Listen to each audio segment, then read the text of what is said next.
Hello friends, welcome to Focus Study. आज है 22 अप्रैल 2020 और आज हम डिस्कस करेंगे 22 अप्रैल का द हिंदू न्यूज़पेपर। अगर आप फर्स्ट टाइम हमारे यूट्यूब चैनल पे आ रहे हैं तो चैनल को सब्सक्राइब कर सकते हैं और जब भी सब्सक्राइब करें बेल बटन को जरूर प्रेस करें ताकि वीडियोस के रेगुलर नोटिफिकेशन आपको मिलते रहें।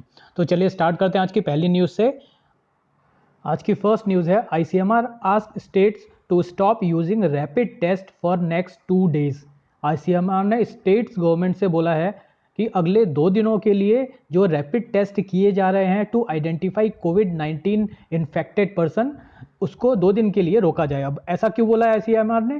क्योंकि राजस्थान में एक्सपर्ट्स ने क्वेश्चन किया है कि जो इफेक्टिवनेस है टेस्टिंग किट्स की वो बहुत ही कम देखने को मिल रही है और जो चाइना से नई टेस्टिंग किट मंगाई गई थी वो गलत रिजल्ट दे रही हैं।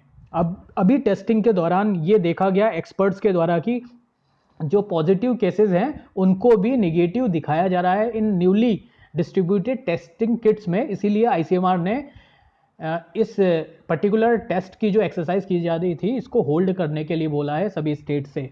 अब ये जो टेस्ट स्टेट्स की अलग अलग स्टेट से जो टेस्टिंग के रिजल्ट्स आ रहे थे उनमें भी डिस्क्रिपेंसी देखने को मिली है। जब से नई जो टेस्टिंग किट है उनसे टेस्ट किए जा रहे थे तो ICMR ने ऐसा बोला है कि पहले एक ICMR की टीम पूरी तरीके से चेक करेगी टेस्टिंग किट की इफेक्टिवनेस और इफिशियंसी, उसके बाद आगे किन किट्स को यूज़ करना है वो ICMR के द्वारा बताया जाएगा।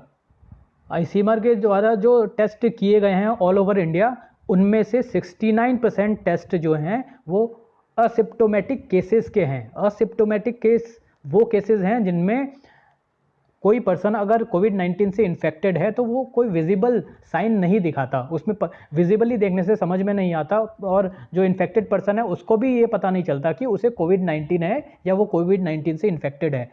ये केसेस सबसे ज़्यादा खतरनाक है बिकॉज जब तक पर्सन को एक्चुअली टेस्ट नहीं किया जाता कोविड-19 के केसेस सामने नहीं आते। तो ये 70% केसेस देखने को मिले हैं और बाकी जो 31% है करीब वो सिम्प्टोमेटिक केसेस है जिनमें पता चल जाता है कि किसी को कोविड-19 है या नहीं, चाहे खांसी से या फीवर से या जो डिफरेंट सांस लेने में तकलीफ है अगर किसी पेशेंट्स को तो वो चेकिंग के लिए जा सकता है। उसके बाद पॉजिटिव और नेगेटिव है कि नहीं वो चेकिंग के बाद टेस्टिंग के बाद पता चल जाएगा। बट 70% के करीब ऐसे केसेस हैं जो बिना चेकिंग के सामने नहीं आ रहे हैं और इसी के कारण इस एसिम्प्टोमेटिक केसेस के कारण भी मोर्टेलिटी का जो रेट है वो काफ़ी बढ़ गया है।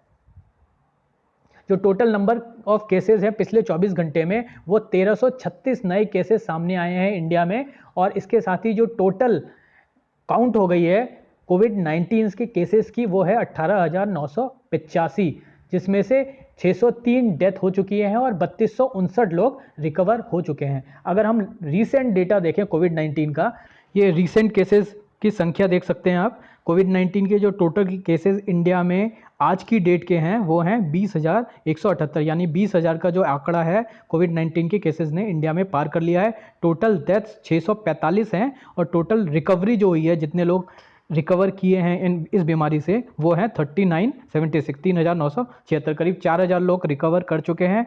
650 डेथ हो चुकी हैं और कोविड-19 के टोटल केसेस 20,178 हैं। New drugs to be tested, कोविड-19 के लिए एक नई ड्रग की टेस्टिंग की जानी है। ये जो ड्रग है इसका नाम है सेप्सीवैक। सेप्सीवैक ड्रग बनाई गई है Cadila pharmaceutical and council for scientific and industrial research के द्वारा। सेप्सिक 1 एक नई ड्रग जो टेस्ट की जानी है और ये जो टेस्टिंग है ये all India institute of medical sciences Delhi और भोपाल में इसकी टेस्टिंग की जाएगी। All India institute AIIMS Delhi, AIIMS Bhopal और इसके अलावा post graduate institute of medical education and research Chandigarh, PGI Chandigarh में और एम्स दिल्ली और भोपाल में सेप्सिक वैक ड्रग की टेस्टिंग की जानी। पेज नंबर 10 पे इस ड्रग के बारे में है तो ये साथ में देख लेते हैं। Drug for sepsis to be tested for कोविड-19। पहले तो देखते हैं सेप्सिस क्या होता है। सेप्सिस एक डिजीज़ है जो इन्फेक्शन की वजह से होती है। Sepsis occurs when chemical released in blood stream to fight an infection trigger inflammation throughout the body.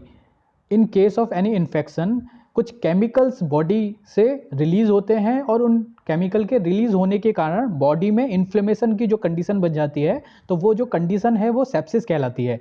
और ये जो सीरीज ऑफ चेंजेस होते हैं सेप्सिस के दौरान, उसके कारण मल्टीपल ऑर्गन सिस्टम्स में फेलियर की कंडीशन देखी गई है, और समटाइम्स ये फेलियर बहुत ज़्यादा मेजर होता है which can result in death of patient. तो पेशेंट की डेथ भी हो जाती है सेप्सिस अगर ज़्यादा बड़े लेवल पे इन्फेक्शन हो जाए तो इस सेप्सिस की डिजीज़ को ट्रीट करने के लिए सेप्सिवैक को ओरिजिनली डेवलप किया गया है। ये जो डेवलपमेंट है ये जॉइंटली किया गया। कैडिला फार्मास्यूटिकल्स जो अहमदाबाद बेस्ड एक कंपनी है, उसने CSIR के साथ मिलकर ये डेवलपमेंट किया है, और 3 इंस्टीट्यूट में इसका जो टेस्टिंग है वो होना है। All India institute of medical sciences in Delhi and Bhopal, और post graduate institute of medical education and research Chandigarh में। तो ये टेस्टिंग के बाद करीब 2 महीने लगने वाले हैं इसका रिजल्ट आने में। 2 महीने में ये रिजल्ट आएगा, और उस रिजल्ट के बाद पता चलेगा कि ये कितना इफेक्टिव है कोविड-19 केसेस को डील करने में। अब ये पर्टिकुलर जो मेडिसिन है उसका क्यों यूज़ किया जाना है कोविड-19 के लिए, क्योंकि सेप्सिस के जो केसेस हैं उन केसेस में जो इम्यून सिस्टम का रिस्पांस होता है पेशेंट का, वो कोविड-19 के पेशेंट के इम्यून सिस्टम के रिस्पांस के सिमिलर पाया गया है। तो इसीलिए अगर इम्यून सिस्टम का रिस्पांस सिमिलर है तो ये भी पॉसिबल है कि जो इसके लिए डिजीज़ के लिए जो ड्रग बनाई गई है वो कुछ ना कुछ बिनाइन रिस्पांस करे। और अगर इन केस ट्रायल के बाद ऐसा पता चलता है कि ये जो रिस्पांस है ये बेटर कंडीशन करने में सक्सेसफुल हुआ है, ये जो ट्रायल है, तो ये बड़े लेवल पर ट्रायल किया जा सकता है। और इसका सबसे बड़ा एडवांटेज ये रहने वाला है कि अगर ये ट्रायल सक्सेसफुल हुआ तो हमारे को एक रेडीमेड प्रोडक्ट मिल जाएगा, यानी कि ये ड्रग का जो डेवलपमेंट का फेज़ है वो ऑलरेडी हम कर चुके हैं, एक रेडीमेड ड्रग है। और ट्रायल के बाद ये अगर ओके हो जाता है तो हम इसको स्केल अप करके बड़े लेवल पर ट्रायल करके और फिर फाइनली पेशेंट पे यूज़ कर सकते हैं, और कोविड-19 के जो केसेस हैं वो तेज़ी से उनको कंट्रोल कर सकते हैं, इस डिजीज़ को फैलने से रोका जा सकता है। सेप्सिवैक का और एडवांटेज है कि जो वेंटिलेटर्स की रिक्वायरमेंट होती है वो कम हो जाएगी। अगर सेप्सिवैक का यूज़ किया जाएगा तो पेशेंट्स को जो क्रिटिकल कंडीशन है उसको नॉर्मल कंडीशन पे लाया जा सकता है। आईसीयू में जो बहुत ज़्यादा आईसीयू की शॉर्टेज दिख रही है और आईसीयू बहुत कम है, पेशेंट बहुत ज़्यादा हैं, तो ऐसे केस में पे भी जो सेप्सिवैक है वो काफ़ी कारगर साबित हो सकता है। तो ये बात हो गई सेप्सिवैक ड्रग की। सेकेंड न्यूज़ है huge spike in cases likely in Mumbai. Central panel ने ऐसा बोला है, सेंट्रल गवर्नमेंट की तरफ से एक टीम ने मुंबई में जो केसेस हैं उनको इन्वेस्टिगेट किया है, और उसके बाद उनको ऐसा लगता है कि मुंबई में जो केसेस हैं वो काफ़ी हद तक बढ़ने वाले हैं। एक 5 मेंबर का जो पैनल है, सेंट्रल टीम है, that had projected that number of cases in covid cases in Mumbai वो 30 अप्रैल तक 42,000 से ज़्यादा हो सकते हैं, और 15 मई तक इनकी संख्या जो है 6.5 लाख से ज़्यादा जा सकती। तो मुंबई के लिए आगे आने वाले दिन बहुत टफ रहने वाले हैं, जो इसको स्ट्रिक्टली कंट्रोल करना होगा। Child abuse complain rise during lockdown. Karnataka state commission for protection of child right की तरफ से ये बात कही गई है कि चाइल्ड लाइन पे कर्नाटका में चाइल्ड अब्यूज़ और चाइल्ड मैरिज से रिलेटेड बहुत ज़्यादा कंप्लेन आई हैं लॉकडाउन के टाइम में। तो लॉकडाउन में चाइल्ड अब्यूज़ के जो केसेस हैं वो काफ़ी संख्या में बढ़ते हुए देखने को मिले हैं कर्नाटका में, और ये अलार्मिंग डेटा माना जा रहा है बिकॉज ये जो केसेस हैं ये एबनॉर्मली हाई हैं। लॉकडाउन का बहाना लेकर काफ़ी सारे विलेजेस में चाइल्ड मैरिज की जा रही है, ऐसा कहना है Karnataka child commission for protection of child right का। ये जो मेजॉरिटी ऑफ केसेस हैं ये नॉर्मली नॉर्थ कर्नाटका में रूरल एरियाज से ये केसेस आ रहे हैं। इसके अलावा चाइल्ड मैरिज के अलावा फिजिकल अब्यूज़ भी देखने को मिला है, बिकॉज इनका मानना है कि जो फैमिलीज़ हैं वो लॉकडाउन के कारण काफ़ी फ्रस्ट्रेटेड हो गई हैं और they are venting their anger on children. तो ये जो ऐसी कंडीशन, ऐसे सिनेरियो भी देखने को मिल रहे हैं स्पेशली विलेजेस में, जिसके कारण चाइल्ड अब्यूज़ के केसेस बढ़ गए हैं। तो लॉकडाउन का एक ड्रॉबैक ये भी है कि घर में जो चाइल्ड हैं उनसे रिलेटेड जो कंप्लेंट्स हैं वो बहुत बढ़ गए हैं, उन पे फिजिकल अब्यूज़ और चाइल्ड मैरिज के जो खतरा है और ज़्यादा बढ़ गया है। नेक्स्ट न्यूज़ है CBDT sticks with budget tax target. कोविड-19 के पेंडेमिक के दौरान और लॉकडाउन के टाइम में सेंट्रल गवर्नमेंट ने जितने भी इनकम टैक्स अथॉरिटीज़ हैं उनको जो टारगेट सेट किए गए था बजट में, उन टारगेट को अचीव करने के लिए बोला है। और सेंट्रल गवर्नमेंट की तरफ से ये डायरेक्शन गई है कि जो इनकम टैक्स के टारगेट्स थे उनको पूरा किया जाए फिस्कल 2021 को ध्यान में रखते हुए। बजट जो 2020 और 21 का प्रेजेंट किया गया था फाइनेंस मिनिस्टर के द्वारा, उसमें टोटल टैक्स कलेक्शन का टारगेट रखा गया था 13 लाख करोड़ के करीब, 13.2 लाख करोड़ का टारगेट रखा गया था। उस टारगेट को मीट आउट करने के लिए सेंट्रल गवर्नमेंट ने डायरेक्ट किया है सारे इनकम टैक्स अथॉरिटीज़ को, और सेंट्रल गवर्नमेंट के अकॉर्डिंग इन अथॉरिटीज़ के द्वारा इन टारगेट को पूरा करने का जो काम है वो बहुत ही प्रायोरिटी लेवल पर किया जाना चाहिए। अब ये जो कलेक्शन है ये मेजरली 3 टैक्सेस का कलेक्शन के रिगार्डिंग बात की गई है, और ये डायरेक्शन 3 टैक्सेस के कलेक्शन के रिगार्डिंग है। पहला है कॉर्पोरेट टैक्स, जो मेनली कंपनीज की इनकम होती है उन पे जो टैक्स लगाया जाता है उसे कहते हैं कॉर्पोरेट टैक्स। दूसरा है पर्सनल इनकम टैक्स, ये सैलरीड जो क्लास होती है उनकी सैलरी पर, और जो बिजनेसमैन हैं उनके जो पर्सनल इनकम होती है उन इनकम पे पर्सनल इनकम टैक्स लगता है। सिक्योरिटीज ट्रांजैक्शन टैक्स तीसरा टैक्स है। ये सिक्योरिटीज़ जो स्टॉक मार्केट में सिक्योरिटीज़ बेची और खरीदी जाती है उनके हर एक ट्रांजैक्शन पर लगने वाला टैक्स है। तो कॉर्पोरेट टैक्स, इनकम टैक्स और सिक्योरिटीज़ ट्रांजैक्शन टैक्स यानी कि STT, इन 3 चीज़ों पे जो टैक्स कलेक्शन है वो और ज़्यादा स्ट्रिक्ट तरीके से किया जाए, ये सेंट्रल गवर्नमेंट का डायरेक्शन है सारी टैक्स इनकम टैक्स अथॉरिटीज़ को। अगर हम पूरे टारगेट की बात करें तो बजट में यूनियन मिनिस्टर के द्वारा यूनियन बजट में टोटल टारगेट कॉर्पोरेट टैक्स का रखा गया था 6.8 lakh crore, personal income tax का टारगेट था 6.25 लाख करोड़, और STT यानी सिक्योरिटीज ट्रांजैक्शन टैक्स का टारगेट था 13,000 करोड़। तो ये टोटल जो है 13.2 लाख करोड़ का जो टारगेट है वो पूरा किया जाए इनकम टैक्स अथॉरिटीज़ के द्वारा, ऐसा सेंटर ने डायरेक्ट किया है। IMF ने जो कोविड-19 है उस कंडीशन को देखते हुए इंडिया की विकास दर जो है GDP ग्रोथ रेट है उसको रिवाइज किया था। पहले जो रिवीजन था उसके अकॉर्डिंग 5.8 इंडिया GDP अचीव करेगा 2020-21 में, लेकिन कोविड-19 के कारण ये जो है ये डेटा कम करके 1.9 कर दिया गया है। तो 5.8 से 1.9 इकोनॉमिक एक्टिविटीज़ बहुत ज़्यादा स्लो डाउन में है, जिसके कारण ये रिवीजन किया गया था IMF के द्वारा। यहाँ पर काफ़ी टैक्स कंसल्टेंट और टैक्स एक्सपर्ट का यह मानना है कि स्लो डाउन के टाइम में जब लोगों की इनकम कम हो गई है और ज़्यादातर लोगों की इनकम बंद हो गई है, कंपनीज़ और इंडस्ट्रीज़ की इनकम बहुत कम हो गई है, छोटे लेवल पे जो लोग काम कर रहे हैं उनकी इनकम खत्म हो गई है, तो ऐसे केसेस में डायरेक्ट टैक्स वसूल किस तरह से किया जाएगा और डायरेक्ट टैक्स लोग किस तरह से दे पाएंगे, ये एक बड़ा क्वेश्चन बन के सामने आ रहा है। हेल्थ मिनिस्ट्री के द्वारा एक नया प्लेटफॉर्म लॉन्च किया गया है कोविड-19 की इन्फॉर्मेशन से रिलेटेड। ये प्लेटफॉर्म है @कोविड इंडिया सेवा। @कोविड इंडिया सेवा, ये नया प्लेटफॉर्म जारी किया गया है हेल्थ मिनिस्टर के द्वारा। अभी के हमारे हेल्थ मिनिस्टर हैं हर्षवर्धन, तो इन्होंने लॉन्च किया है कोविड इंडिया सेवा, जो एक इंटरैक्टिव प्लेटफॉर्म है और एक डायरेक्ट चैनल ऑफ कम्युनिकेशन है कोविड-19 के पेंडेमिक से रिलेटेड इन्फॉर्मेशन के लिए। लोग इस प्लेटफॉर्म पे अपने सवाल पूछ सकते हैं और अपने सवालों के जवाब भी पा सकते हैं ट्विटर के इस प्लेटफॉर्म पे @कोविड इंडिया सेवा लॉन्च। तो ये किस मिनिस्ट्री ने लॉन्च किया है ये भी क्वेश्चन बन सकता है एग्जाम में, और किस पर्पस के लिए लॉन्च किया गया है ये भी एग्जाम में क्वेश्चन बन सकता है। तो ये मिनिस्ट्री है मिनिस्ट्री ऑफ हेल्थ, और किसने लॉन्च किया है? यूनियन हेल्थ मिनिस्टर हर्षवर्धन ने। Covid India Seva. Why are oil prices in negative terrain? अब कल की डेट में WTI क्रूड ऑयल का प्राइस नेगेटिव हो गया था, 1 रुपये से कम और माइनस में यह प्राइस चले गया था। WTI क्रूड क्या है?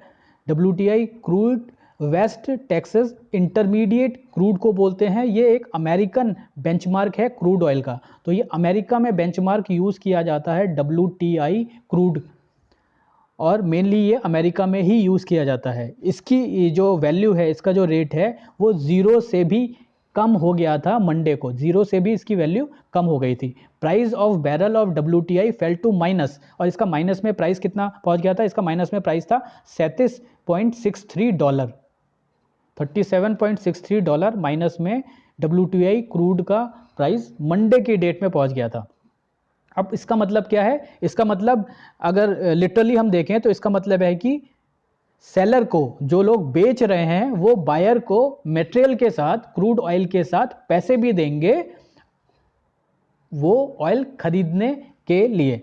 मतलब कि उल्टा बायर को, बायर पैसे देके कोई चीज खरीदता है, लेकिन यहां पर सेलर पैसा देगा क्रूड ऑयल के साथ बायर को। अब why did price fail like this, अब प्राइसेस गिरे क्यों, यहाँ पर इतनी ज़्यादा माइनस में कैसे जा सकता है कोई भी प्राइस। तो अब इसका कारण यह है कि जो ऑयल मार्केट है अमेरिका में, वहाँ पर न्यूयॉर्क मर्केंटाइल एक्सचेंज में इसके फ्यूचर ऑप्शन में ट्रेडिंग होती है और बहुत ज़्यादा ट्रेडिंग होती है। WTI क्रूड जाना जाता है कि इसको बोलते हैं वर्ल्ड की सबसे ज़्यादा ट्रेड होने वाली कमोडिटी, और जो मेनली न्यूयॉर्क मर्केंटाइल एक्सचेंज में ही इसकी ट्रेडिंग होती है। तो फ्यूचर ऑप्शंस में ट्रेडिंग होती है, और फ्यूचर ऑप्शन में इकोनॉमिक में हम लोगों ने पढ़ा है कि फ्यूचर ऑप्शन में स्पेकुलेशन के साथ ट्रेडिंग की जाती है। अब ये जो ऑयल प्राइजेस हैं वो इतनी तेजी से क्यों गिरे, अब ये समझने के लिए ऑयल मार्केट और ट्रेडिंग डायनेमिक्स को समझना जरूरी है। WTI ऑयल की ट्रेडिंग की जाती है फ्यूचर कॉन्ट्रैक्ट्स में न्यूयॉर्क के मर्चेंटाइल एक्सचेंज में। तो न्यूयॉर्क के मर्चेंटाइल एक्सचेंज में एज ए फ्यूचर कॉन्ट्रैक्ट इसको ट्रेड किया जाता है, और WTI क्रूड ऑयल को वर्ल्ड में सबसे ज़्यादा ट्रेड होने वाली कमोडिटी माना जाता है। फ्यूचर ऑप्शन में कैसे ट्रेड होता है, आज की डेट में अगर कोई बायर फ्यूचर की डेट पे, फ्यूचर की किसी डेट पे ये कमोडिटी खरीदना चाहता है, तो फ्यूचर में सेलर से एक एग्रीमेंट कर लेता है, एक फ्यूचर कॉन्ट्रैक्ट कर लेता है कि फ्यूचर में एक पर्टिकुलर प्राइस पे वो particular amount of crude oil purchase करेगा। तो फ्यूचर की डेट पे उसे परचेज करना होता है, और इसी तरह अगर सेलर बेचता है तो वो अपने रेट के हिसाब से फ्यूचर की डेट पे एक रेट पे बेच देगा। तो ये जो एग्रीमेंट होता है ये फ्यूचर कॉन्ट्रैक्ट कहते हैं इसको, और ये एग्रीमेंट का जो रेट होता है वो डिसाइड होता है स्पेकुलेशन के बेसिस पे। जितना ज़्यादा डिमांड होगी किसी पर्टिकुलर कमोडिटी की, इस केस में अगर हम ऑयल क्रूड ऑयल की बात करें तो WTI क्रूड ऑयल की जितनी ज़्यादा डिमांड होगी उतना ही ज़्यादा फ्यूचर का रेट कॉन्ट्रैक्ट रहता है। तो इस डिमांड के बेसिस पे ये जो पूरा सिनेरियो है ऑयल मार्केट का वो मूव करता है, और इसके रेट्स अप डाउन करते हैं। अब इसमें इंपॉर्टेंट जो डेट है वो है एक्सपायरी डेट। जिस डेट को पूरा कॉन्ट्रैक्ट एक्सपायर करता है उस डेट पे जो ट्रेडर हैं उनको या तो ये वो फर्दर बेचना होगा या फिर उसकी डिलीवरी उठानी होगी, यानी कि फिजिकली ऑयल खरीदना होगा या वो रेट कॉन्ट्रैक्ट किसी दूसरे के साथ करके उसको वो क्वांटिटी सेल करनी होगी। जो मई का लॉट परचेज किया गया था ट्रेडर के द्वारा उसकी डिमांड कम हो गई, बिकॉज जो स्टोरेज की फैसिलिटीज़ थी यूएसए में वो ख़त्म हो गई या एग्जॉस्ट हो गई हम कहेंगे, और जो फर्दर प्रोडक्शन क्रूड ऑयल का चल रहा है उसका जो कंजम्पशन है वो भी अपने लोवेस्ट लेवल पे है, बिकॉज अमेरिका में भी लॉकडाउन की स्थिति है, इंडस्ट्रीज चल नहीं रही हैं। जो एविएशन इंडस्ट्री है वो पूरी तरीके से डाउन है, जो ऑटोमोबाइल सेक्टर है, जो ट्रांसपोर्ट सेक्टर है वो पूरी तरीके से रुका हुआ है। तो इसके वजह से क्रूड ऑयल कंजप्शन नहीं हो रहा है, जितने स्टोरेज थे उसमें ऑलरेडी क्रूड ऑयल स्टोर किया जा चुका है, फर्दर स्टोरेज नहीं है आगे जो प्रोडक्शन हो रहा है उसको स्टोर करने के लिए। इसकी वजह से ये जो डिमांड है क्रूड ऑयल की बिल्कुल कम हो गई और इसका जो रेट है वो बिल्कुल निगेटिव में चला गया। ये जो डिमांड है ये अगले महीने इम्प्रूव होने की उम्मीद की जा रही है ट्रेडर्स के द्वारा। जून महीने में ऐसी उम्मीद की जा रही है कि लॉकडाउन के लिफ्ट होने की उम्मीद है, और लॉकडाउन लिफ्ट होगा तो वर्ल्ड और इकोनॉमिक जो एक्टिविटीज़ हैं वो दोबारा से चालू होंगी, दोबारा से स्टार्ट होंगी। कंजम्पशन क्रूड ऑयल का बढ़ेगा तो डिमांड भी बढ़ेगी, और उसके साथ ही साथ जो क्रूड ऑयल स्टोरेज की फैसिलिटीज़ हैं वहाँ पर भी स्पेस इंक्रीज होने की संभावना है, और इन्वेंट्री के लेवल पे भी कैपेसिटी बिल्डअप होगी। अब इस केस में ट्रेडर्स कर क्या रहे हैं, जब उन्हें फिजिकल डिलीवरी लेनी पड़ रही है क्रूड ऑयल की, तो ऐसे केसेस में ट्रेडर्स लॉन्ग टर्म एग्रीमेंट कर रहे हैं, कंटेनर्स हायर कर रहे हैं, जो लार्ज क्रूड कैरियर्स होते हैं उनको हायर कर रहे हैं ताकि उन कैरियर्स में क्रूड ऑयल को स्टोर किया जा सके और वो कैरियर समुद्र में ही कहीं पर स्टॉक किए जा सकेंगे। ये जो कॉन्ट्रैक्ट है ये ईयर लॉन्ग हायरिंग कॉन्ट्रैक्ट कहलाता है और 2 मिलियन बैरल के करीब ऑयल ऐसे कॉन्ट्रैक्ट के थ्रू स्टोर करने की उम्मीद है। और इन कॉन्ट्रैक्ट के जो रेट है वो काफ़ी बढ़ गए हैं बिकॉज इन कॉन्ट्रैक्ट की डिमांड बढ़ गई है। तो ईयर लॉन्ग कॉन्ट्रैक्ट करके इन क्रूड ऑयल को इन कैरियर्स में, ऑयल कैरियर्स में, ऑयल कंटेनर्स में हायर किया जाएगा और इनको स्टॉक किया जाएगा। ऐसी कंडीशन पहले भी देखने को मिली है जब इराक का इन्वेजन किया था, इराक ने इन्वेजन किया था कुवैत का 1990 में। उस टाइम भी इसी तरह का क्रैश देखने को मिला था ऑयल में, और उस समय भी ऑयल को टैंकर्स में, समुंदर में फ्लोटिंग टैंकर्स में स्टोर करके रखा गया था ताकि जब जो इराक का इन्वेजन खत्म होता है और वापस से इंडस्ट्रियल एक्टिविटीज और डिमांड बढ़ती है तो इन ऑयल को बेचा जा सके, उस केस में उनको वापस यूज किया जा सके। तो इराक के इन्वेजन के टाइम 1990 में भी ये कंडीशन बनी थी और अभी भी जो एक्स्ट्रा डिलीवरी लेनी पड़ रही है ट्रेडर्स को, वो ऑयल टैंकर्स में, फ्लोटिंग टैंकर्स में समुद्र में इनको स्टॉक कर रहे हैं सो दैट टाइमली इनको यूज किया जा सके। अब मेजरली जब भी हम बात करते हैं ऑयल की तो हम ब्रेंट क्रूड की बात करते हैं, ब्रेंट क्रूड। और यहाँ पर ये जो ऑयल गिरा है वो WTI क्रूड का गिरा है। तो इन दोनों में फ़र्क क्या होता है? फ़र्क सबसे बड़ा ये है कि जो ब्रेंट क्रूड है, पहले तो वो वर्ल्ड का सबसे ज़्यादा चलने वाला क्रूड ऑयल का स्टैंडर्ड है। तो वर्ल्ड में, खासतौर पे यूरोपियन कंट्रीज में, इसको स्टैंडर्ड माना जाता है क्रूड ऑयल के लिए। और अमेरिका स्पेसिफिकली अगर हम बात करें तो वहाँ पर WTI का स्टैंडर्ड चलता है। ब्रेंट क्रूड का जो प्राइस है वो करीब $20, $21 के आसपास चल रहा है मई के फ्यूचर कॉन्ट्रैक्ट के अकॉर्डिंग। वो बहुत ज़्यादा नहीं गिरा है। अब ब्रेंट क्रूड क्या होता है? ब्रेंट क्रूड WTI क्रूड से सुपीरियर ग्रेड का क्रूड है जो कि नॉर्थ सी में प्रोड्यूस होता है। North Sea, British coast of British coast, ये नॉर्थ सी में प्रोड्यूस होता है। वहाँ से इसको रिफाइन किया जाता है, वहाँ से निकाला जाता है और इसको बेंचमार्क पूरे वर्ल्ड के क्रूड ऑयल के लिए माना गया है। इसका मार्केट भी अमेरिकन मार्केट से ज़्यादा है और इसी कारण से ये सबसे ज़्यादा यूज़ होने वाला स्टैंडर्ड है। अब इंडिया में अगर क्रूड ऑयल की रिक्वायरमेंट होती है तो अमेरिका से लाना बहुत ज़्यादा इकोनॉमिकल नहीं रहता है बिकॉज इंडिया की अगर हम लोकेशन देखें वो एशिया में इंडिया है और USA काफ़ी डिस्टेंस पे है। अगर पूरे हम USA से इसको शिप करके इंडिया लाएंगे, उसके मुकाबले यूरोप से क्रूड ऑयल लेना ज़्यादा ईजी है। तो एशियन कंट्रीज़ के लिए यूरोप का ब्रेंट ऑयल के स्टैंडर्ड यूज़ करना ज़्यादा ईजी है बजाय इसके कि WTI यूज़ करे। इसलिए भी वर्ल्ड में सबसे ज़्यादा ब्रेंट क्रूड यूज़ होता है। और यूरोप में जो रिफाइनरीज हैं उनको भी कन्फिगर किया गया है ब्रेंट क्रूड के लिए ही, इसलिए पूरे ग्लोबल लेवल पे इसका बहुत ज़्यादा फर्क देखने को नहीं मिला है। अगर हम प्राइसिंग की बात करें तो ब्रेंट क्रूड चूंकि वर्ल्ड में सबसे ज़्यादा यूज़ होता है, वर्ल्ड में सबसे ज़्यादा, जितना ज़्यादा यूज़ होगा उतनी ज़्यादा इसकी डिमांड होगी और डिमांड जितना ज़्यादा तो मार्केट के प्रिंसिपल के अकॉर्डिंग जितनी ज़्यादा डिमांड उतना ज़्यादा रेट।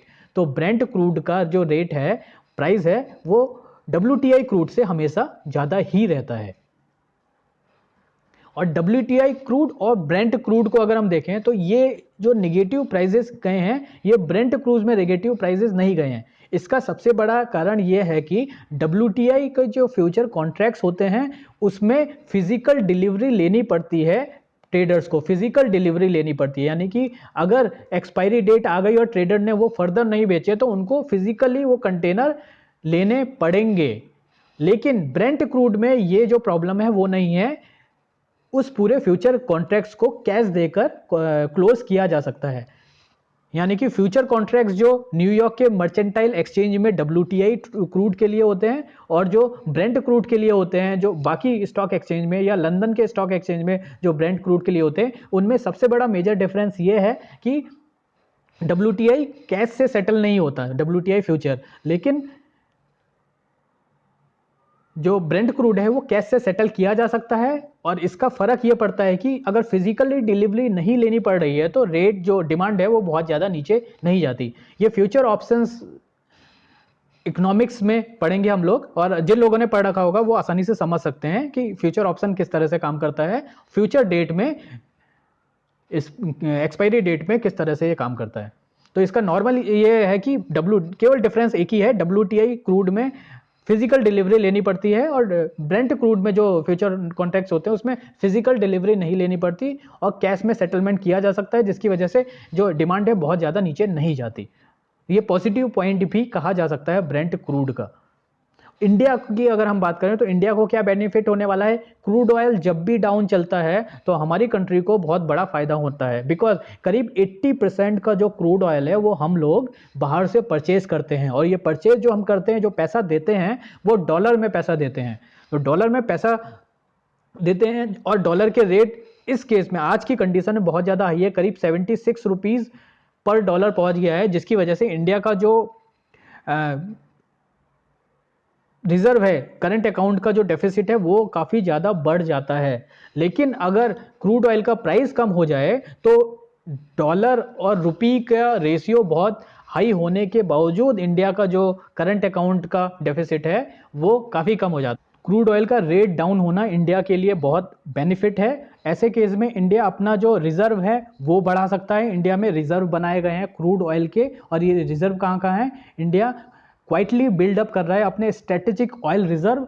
ये जो ऑयल रिजर्व है ये हम लोग चीप प्राइस पे, इंडिया की तरफ से चीप प्राइस पे खरीदे जा रहे हैं। जब भी रेट डाउन होता है तो इन रिजर्व को भरना शुरू कर दिया जाता है। करीब 39 मिलियन बैरल के टोटल स्ट्रेटेजिक रिजर्व हैं अभी एज ऑफ नाउ इंडिया में। और रिजर्व कहाँ का है, ये मैंगलोर, पुडूर और विशाखापट्टनम, ये 3 लोकेशंस हैं, इंपॉर्टेंट है। विशाखापट्टनम, मैंगलोर और तीसरा है पुडूर, उडुपी, कर्नाटका में। ये 3 लोकेशन जो फुल्ली ऑपरेशनल हैं स्ट्रेटेजिक ऑयल रिजर्व की। और जब भी रेट कम होता है तो इंडिया में इन रिजर्व को पूरी तरीके से भरने का काम तेज कर दिया जाता है। इसके अलावा भी 2-3 रिजर्व और डेवलप किए जा रहे हैं जो डेवलपिंग फेज में हैं। ये 3 रिजर्व फुल्ली यूज कंडीशन में हैं। ये जो रिजर्व है ये सॉल्ट कैवर्न कन्वर्टेड रिजर्व हैं। ये पहले यहाँ पर सॉल्ट के जो माइनिंग की जाती थी, सॉल्ट की माइनिंग की जाती थी, अब इनको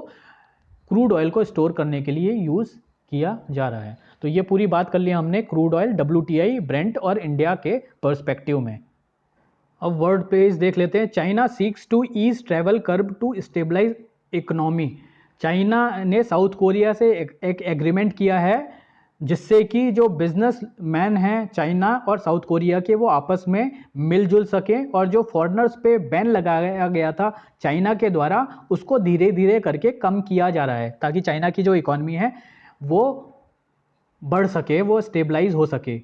अब इस समय कंडीशन वर्ल्ड की बहुत ज़्यादा बुरी है, क्योंकि जो डेडली वायरस है कोविड-19 वो बहुत ज़्यादा बड़े लेवल पे पूरे वर्ल्ड में फैल चुका है, और दुनिया में बड़ी बड़ी इंडस्ट्रियलाइज कंट्रीज़ ने अपने यहाँ लॉकडाउन कर रखा है, बिजनेस एक्टिविटीज़ को बंद कर रखा है, लोग अपने अपने घरों में हैं, जिससे कि जो कोविड-19 का प्रॉब्लम है उसको कम किया जा सके, कंट्रोल किया जा सके। और ये वायरस ओरिजिन करने वाली कंट्री, ये वायरस पैदा करने वाली कंट्री ऐसा भी कह सकते हैं हम, चाइना है, जो अब अपनी बिजनेस एक्टिविटीज़ को बढ़ाने की कोशिश कर रहा है। Novel corona virus SARS-CoV-2 SARS-CoV-2 पहली बार डिस्कवर किया गया था चाइना के सेंट्रल प्रोविंस वुहान में दिसंबर के महीने में, और उसके बाद ये एक जंगल की आग की तरह फैला।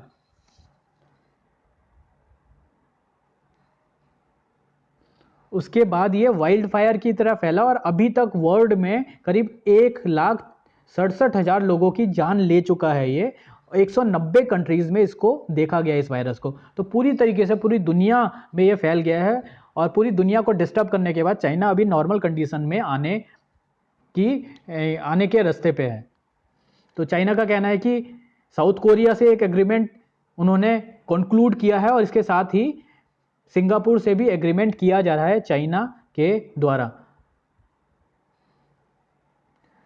सेकेंड न्यूज है, यूनाइटेड नेशन ने बोला है ग्लोबल हंगर कोविड-19 के कारण बहुत ज़्यादा बढ़ने वाली है, और ये करीब करीब डबल होने वाली है।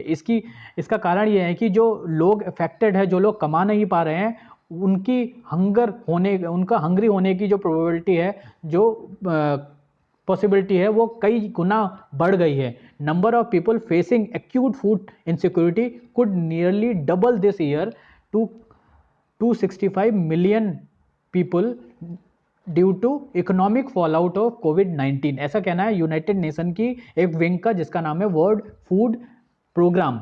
अब वर्ल्ड फूड प्रोग्राम की बात की गई है, हम थोड़ा सा वर्ल्ड फूड प्रोग्राम के बारे में देख लेते हैं। वर्ल्ड फूड प्रोग्राम एक फूड असिस्टेंस ब्रांच है यूनाइटेड नेशन की और वर्ल्ड्स लार्जेस्ट ह्यूमैनिटेरियन ऑर्गेनाइजेशन है जो कि हंगर और फूड सिक्योरिटी के मैटर्स को डील करता है, हंगर को कम करने की कोशिश करता है और फूड सिक्योरिटी को बढ़ाने की कोशिश करता है।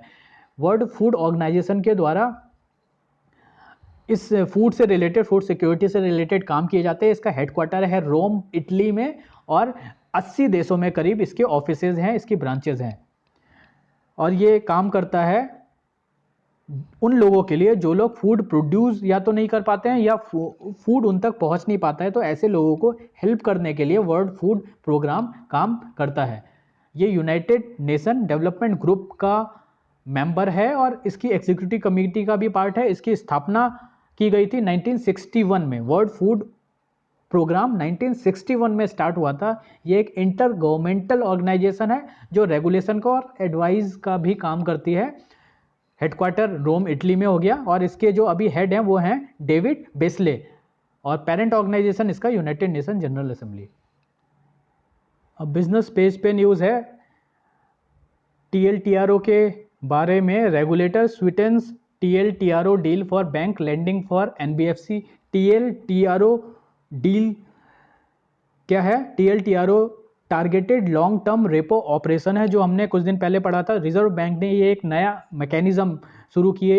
रिजर्व बैंक का एक ये नया टूल है जिसके थ्रू बैंकों को थोड़े कम इंटरेस्ट रेट पे ये लोन दे रहा है, रिजर्व बैंक की तरफ से लोन दिया जाएगा। ठीक है, तो अभी यहाँ पर रिजर्व बैंक ने ये जो लोन दिया है इसको प्रायोरिटी सेक्टर लेंडिंग के जो ऑब्लिगेशन है बैंक के उनसे अलग रखा है। तो एक तरह से बैंकों को थोड़ी सी रियायत दी है रिजर्व बैंक ने। जो रिजर्व बैंक PSL के जो टारगेट देता है बैंकों को, उन टारगेट्स के अलावा अब targeted long term repo operation का यूज किया जाना है। टारगेटेड रेपो ऑपरेशन में जो बैंकों को लोन मिलेगा वो रेपो रेट से कम रेट पे लोन मिल रहा है, तो बैंकों को सस्ते रेट पे लोन मिल रहा है। और इस जो लोन का यूज बैंकों के द्वारा किया जाएगा ये NBFC में इन्वेस्ट करने के लिए यूज किया जाना है। और ये टारगेटेड है क्योंकि NBFC में किसी भी फंड में इसको इन्वेस्ट नहीं करना है, ये केवल स्पेसिफिक फंड में यूज करना है। वो फंड है इन्वेस्टमेंट ग्रेड के bonds, commercial papers and non convertible debentures. तो TLTRO targeted long term repo operation के थ्रू करीब 50,000 करोड़ रुपए दिए जाने हैं RBI के द्वारा इन बैंकों को। और ऐसा RBI ने 17 अप्रैल को अनाउंस किया था। ये फंड यूज करेंगे बैंक NBFC में इन्वेस्ट करने के लिए। NBFC में investment grade bonds, commercial papers और नॉन कन्वर्टिबल डिबेंचर्स में ये बैंक इन्वेस्ट करेंगे। और इसमें करीब करीब जो 50% है, इस पूरे अमाउंट का 50% जितना भी इन्वेस्टमेंट बैंकों के द्वारा किया जाएगा उसका 50% केवल मिड और स्मॉल साइज NBFC में किया जाएगा। यानी कि वो NBFC जो बहुत बड़ी नहीं है, छोटे लेवल की है या स्मॉल साइज की है, मिड साइज की है, इंक्लूडिंग माइक्रो फाइनेंस इंस्टीट्यूशंस। यानी बैंकों की तरफ से एक तरह से पैसा दिया जा रहा है NBFCs को। जो छोटे NBFCs हैं, जो छोटे स्मॉल फाइनेंस बैंक्स हैं, उनको पैसा दिया जाएगा 50%। उसके अलावा 50% ही बड़े NBFC में इन्वेस्ट किया जा सकेगा बैंक्स के द्वारा। इसमें आगे फर्दर क्लैरिफाई ये किया गया है कि अगर बैंक RBI के इस टूल का यूज एज पर गाइडलाइंस नहीं करेंगे 30 दिन के अंदर अंदर, तो उनको पेनल्टी भी लगाई जाएगी। और पेनल्टी किस तरह से लगाई जाएगी? पेनल्टी ये होगी कि जो प्रिवेलिंग रेट, जो सस्ते में लोन दिए जा रहे हैं इन बैंक्स को, अगर रिपो रेट हमारा 6% है, अगर एग्जाम्पल के तौर पर अगर हम मान लें रिपो रेट 6% है, तो इन टारगेटेड रिपो ऑपरेशन के तहत सस्ते में लोन दिए जाएंगे बैंकों को। और अगर बैंक इन लोन का यूज NBFC में इन्वेस्टमेंट करने के लिए नहीं करेंगे तो ये जो लोन है ये मैच्योरिटी डेट पर इनका इंटरेस्ट रेट ज़्यादा कैलकुलेट किया जाएगा। यानी कि जो अगर रिपो रेट 6 है तो 6 रिपो रेट से 200 पॉइंट ज़्यादा रेट पे वो लोन वसूल किया जाएगा आरबीआई के द्वारा, यानी कि वो सस्ता रेट ऑटोमेटिकली महंगा हो जाएगा और रिपो रेट से भी ज़्यादा महंगा हो जाएगा।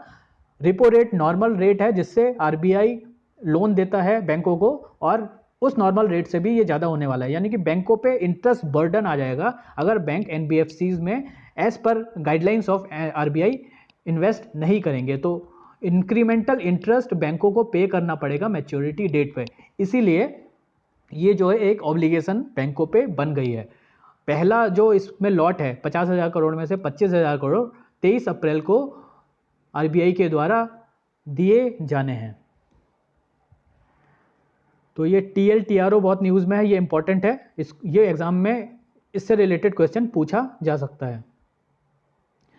तो ये थे आज के न्यूज़ आर्टिकल्स। आई होप कि आपको पसंद आया होगा, और अगर आपको पसंद आया है तो वीडियो को लाइक कीजिए, शेयर कीजिए, सब्सक्राइब कीजिए और कमेंट भी कीजिए। Thanks for watching.